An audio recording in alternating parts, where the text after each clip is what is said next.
साल 1988 में राजीव गांधी सरकार की तरफ से बैन की गई सलमान रुश्दी की किताब द सैटेनिक वर्सेस को लेकर एक बार फिर से विवाद शुरू हो गया है।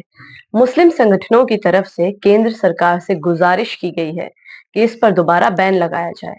नवंबर में ही दिल्ली हाई कोर्ट ने राजीव गांधी द्वारा लगाए गए बैन को चैलेंज करने वाली पिटीशन पर सुनवाई बंद कर दी थी, जिसके साथ ही लगभग 36 साल बाद किताब दिल्ली एनसीआर के कई बुक स्टोर पर बिकने के लिए अवेलेबल होने लगी। किताब के दोबारा से बिकने पर मुस्लिम समुदाय की तरफ से आपत्ति जताई जा रही है।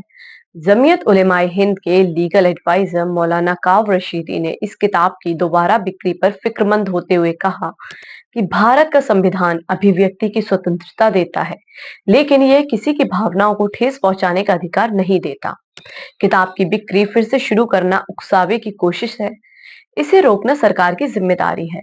अगर सरकार इसकी अनुमति देती है तो यह अपने संवैधानिक कर्तव्यों से मुंह फेरने जैसा होगा।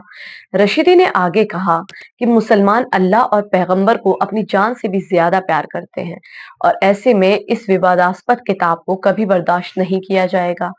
ऑल इंडिया शिया पर्सनल लॉ बोर्ड के महासचिव मौलाना यासूब अब्बास भी किताब की बिक्री पर फिर से बैन की मांग कर रहे हैं। वे कहते हैं कि किताब इस्लामी विचारों का मजाक उड़ाती है, पैगंबर मोहम्मद का अपमान करती है और भावनाओं को आहत करती है। इसकी बिक्री की अनुमति देने से देश की सद्भावना को खतरा है। मैं प्रधानमंत्री से भारत में इस किताब पर प्रतिबंध लगाने की गुजारिश करता हूँ। आपको बता दें कि सितंबर 1988 में द सैटेनिक वर्सेस पब्लिश हुई थी। तब से ही मुसलमानों के एक समूह ने इस वेस्टर्न मॉडल नोवेल की ईशा निंदा यानी ईश्वर या किसी पवित्र चीज का अपमान माना और इसके खिलाफ व्यापक प्रदर्शन किए। किताब पब्लिश होने के एक महीने के अंदर ही भारत में बैन हो गई थी। उस वक्त राजीव गांधी की सरकार थी। भारत पहला देश था जिसने इस नोवेल को बैन किया।